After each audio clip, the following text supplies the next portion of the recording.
ہاں کی تھی، لیکن تمہیں پتہ ہے تمہاری ماں کا رو رو کر برا حال ہے۔ وہ بیچاری صبح سے رو رہی ہے، اس نے کوئی کھانا نہیں کھایا۔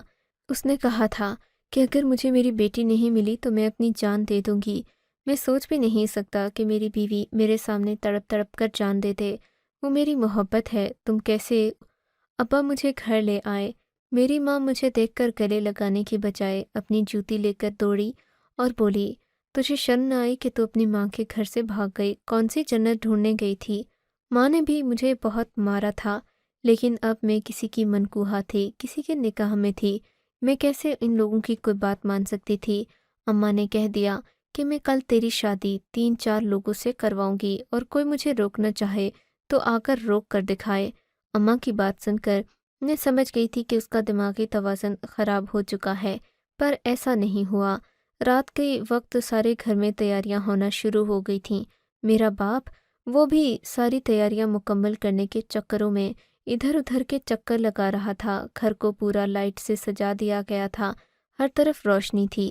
لیکن حیرت کی بات تو یہ تھی کہ محلے میں کسی کو بھی دعوت نہیں دی گئی تھی کہ ہمارے گھر میں شادی ہے، بلکہ عجیب و غریب قسم کی لڑکیاں ہمارے گھر آ گئی تھیں۔ وہ سب مجھے تیار کرنے لگیں۔ میں کسی طرح شعیب سے بات کرنا چاہتی تھی۔ میں نے ایک لڑکی کو اعتماد میں لیا، اس سے فون لے کر شعیب کا نمبر ملایا۔ میں نے شعیب سے بات کی، اسے کہا کہ میری ماں میری شادی مزید 3 لوگوں سے کرے گی۔ شعیب کہنے لگا کہ ایسا ہو ہی نہیں سکتا، اسلام میں صرف ایک ہی شادی ہوتی ہے عورت کی، اور ہاں، کوئی بھی مولوی اتنا بیوقوف نہیں کہ 3 نکاح ایک ساتھ پڑھا دے، وہ بھی ایک ہی لڑکی کے۔ ایسا نکاح تو جائز ہی نہیں ہوتا۔ تم فکر نہ کرو، میں تمہیں جب آ کر لے کر جانا ہوگا تو لے جاؤں گا۔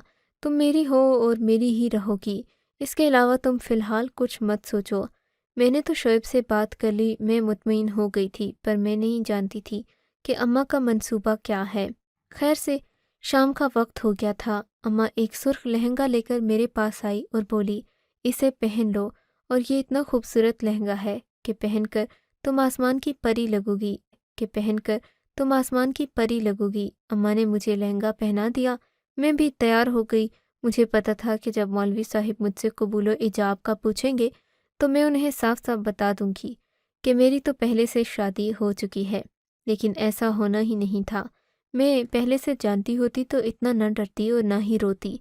جیسے ہی گھر میں محفل سجنے لگی، وہ 3-4 لوگ جو میری ماں نے مجھے دکھائے تھے وہ تو نہیں آئے، البتہ عجیب و غریب قسم کے بڑی عمر کے مرد آ کر گھر کے صحن میں بیٹھ گئے اور محفل سے لطف اندوز ہونے لگے۔ مجھے ان سب آوارہ عورتوں کے درمیان میں بٹھایا گیا تھا۔ آس پاس ناچ گانا ہو رہا تھا۔ تبھی ایک زبردست قسم کے شور کی آواز آئی۔ میں نے دیکھا تو ایک گاڑی ہمارے گھر کے اندر داخل ہو رہی تھی۔ اس میں سے پولیس اور کچھ باقی معزز لوگ نکلے۔ انہوں نے ہمارے گھر کی عورتوں کو پردہ کرنے کا کہا۔ میرے اماں ابا کو الگ گاڑی میں بٹھایا۔ میرے پاس ایک بزرگ آ کر کھڑا ہوا۔ ان کے چہرے پر سفید داڑھی تھی۔ انہوں نے مجھے بیٹی کہہ کر اپنے سینے سے لگا لیا۔ مجھے حیرت ہو رہی تھی۔ میں تمہارا سگا باپ ہوں بیٹی، تم حیران نہیں ہو، تم میرا خون ہو، میرا مان ہو۔ میں اس اجنبی آدمی کی باتیں سن کر ایک لمحے کو حیران رہ گئی تھی۔ آپ میرے ابا کیسے ہو سکتے ہیں؟ میرے ابا تو نہیں، وہ سب ایک جھوٹ تھا، وہ سب ایک سزا تھی جو شاید میرے گناہوں کی مجھے ملی۔ تم میری اپنی سگی بیٹی ہو بیٹا۔ اس آدمی کی یہ بات سن کر میری تو حیرت کی انتہا نہ رہی۔ تبھی شعیب بھی میرے سامنے آ گیا۔ شعیب کہنے لگا کہ میں تمہارا شوہر ہوں، اگر تمہیں اس آدمی پر یقین نہیں، کم از کم اپنے شوہر پر تو یقین کرنا چاہیے۔ تم ہمارے ساتھ چلو، یہ تمہارے والد ہیں اور تمہیں ساری کہانی خود بتا دیں گے۔ اس کے بعد جو تمہارا فیصلہ ہوگا ہمیں منظور ہوگا۔ اس گھر میں کون سا میرے ساتھ کوئی اچھا سلوک ہو رہا تھا؟ میں جانتی تھی کہ یہاں رہنے کا فائدہ، ویسے بھی کوئی لوگوں پر بھروسہ کر کے وہاں سے چلی آئی تھی، اور ویسے بھی ایک تو میرا شوہر تھا، اور وہ شوہر جس پر میں بے پناہ اعتبار کرتی تھی، اس نے اس آدمی کی گارنٹی دی تھی جو خود کو میرا باپ کہہ رہا تھا۔ ہم لوگ وہاں سے نکل آئے تھے، ایک آرام دہ گھر میں آ کر نشست پر بٹھا کر مجھے میرے باپ نے سب کچھ سچ سچ بتا دیا، تو میری حیرت کی انتہا نہ رہی۔ بیٹی سعدیہ جو کہ تمہاری ماں بنی رہی، وہ میری بیوی تھی، اور میری وہ بیوی جس نے مجھے تباہ و برباد کر دیا، پر وہ تمہاری ماں نہیں تھی۔ میں نے جب اسے کوٹھے سے بہا کر لایا تھا، اس نے مجھ سے قسم کھائی تھی کہ وہ ہمیشہ میری زندگی میں اور میرے مرنے کے بعد بھی میری وفادار رہے گی، کبھی بھی کسی اور کی طرف دیکھنا گوارا نہیں کرے گی اور میری ہر بات کو مانے گی۔ لیکن ایسا نہیں ہوا۔ جب اسے آس پاس کی عورتوں نے تانے دیے تو اس کا ایمان بھی لڑکھڑا گیا اور اس نے مجھ سے بدلہ لینے کی ٹھان لی۔ میں نے سعدیہ خاتون سے دوسری شادی کی تھی، ثواب کی خاطر بھی اور اسے ہدایت ملے، عزت کی زندگی گزارے، اس وجہ سے بھی۔ لیکن ہمارے آس پاس کے لوگ بھی عورت کو توبہ کی زندگی گزارنے نہیں دیتے۔ میری اماں، بہنوں اور سب لوگوں نے سعدیہ کو تانے دینا شروع کر دیے۔ کوئی اسے کہتا کہ تم نے 4 شادیاں کی ہیں، کوئی کہتا کہ تمہارے تو ہزاروں شوہر ہیں، سینکڑوں ہیں۔ بس انہی باتوں نے سعدیہ کا دل توڑ دیا تھا۔ سعدیہ جو یہاں پہلے رہنے کے لیے راضی تھی، اب اس گھر سے وحشت کھانے لگی۔ ایک دن وہ تمہیں بھی اپنی گود میں اٹھا کر اس گھر سے بھاگ گئی۔ تم میری پہلی بیوی کی اولاد تھی۔ شاید میری پہلی بیوی کو دکھ پہنچانے کے لیے سعدیہ نے یہ حرکت کی تھی، پر میں نہیں جانتا تھا کہ وہ مجھ سے اتنی دور چلی جائے گی۔ مجھ سے دور جا کر وہ اپنی پرانی طرز پر زندگی گزارنے لگی۔ تمہاری رگوں میں شریف باپ کا خون دوڑ رہا تھا، جس نے کچھ عرصہ تو تمہاری حفاظت کی، پر اب سعدیہ تمہاری قربانی دے کر اپنا بڑھاپا رنگین کرنا چاہتی تھی، تاکہ بڑھاپے میں اسے پیسے کی تنگی نہ ہو۔ خدا کا شکر ہے کہ یہ شعیب مجھ تک پہنچ گیا۔ اس نے مجھے ساری بات بتا دی، ورنہ تو میں ساری زندگی تمہارے لیے ترستا رہتا۔ اب میرے ذہن میں سارے پچھلے واقعات چلنے لگے تھے۔ اب میں سمجھی تھی کہ میری ماں دھیرے دھیرے میرا ذہن کیوں بگاڑ رہی تھی، کیوں مجھے 4 شادیاں اور رشتے اور لڑکوں کے ساتھ کھلی آزادی دینا چاہتی تھی۔ خدا نے مجھے بچا لیا۔ شاید میرے باپ کی کوئی نیکی تھی جو میرے کام آ گئی، ورنہ تو ایسی دلدل میں جو بھی لڑکی پھنس جاتی ہے وہ دوبارہ نہیں نکل سکتی۔ آپ کو اگر یہ کہانی اچھی لگی ہے تو اس ویڈیو کو لائک کیجیے اور اس طرح کی مزید کہانیاں سننے کے لیے ہمارے چینل کو ضرور سبسکرائب کیجیے۔ کہانی سننے کا شکریہ۔ آپ سے ملاقات ہوگی اگلی ویڈیو میں، تب تک کے لیے اللہ حافظ۔